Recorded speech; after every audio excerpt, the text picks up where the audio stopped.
हमारा दिल पर तीर मार देलू तो बड़का बाज बनतारू। हमारा दिल पर तीर मार देलू तो बड़का बाज बनतारू। हमारा दिन हो करे जा कि नया साल में राज करतारू।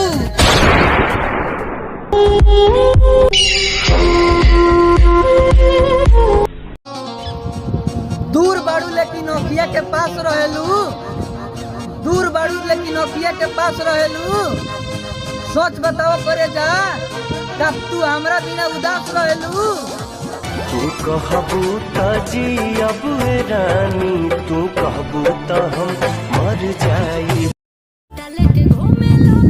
जिंदगी में कामयाब होके के बानू भाई, तो लड़की के ओठ पर ना नोट पर ध्यान दो। मैं मरता था जिन होठों पर वो बिकने लगे हैं नोट।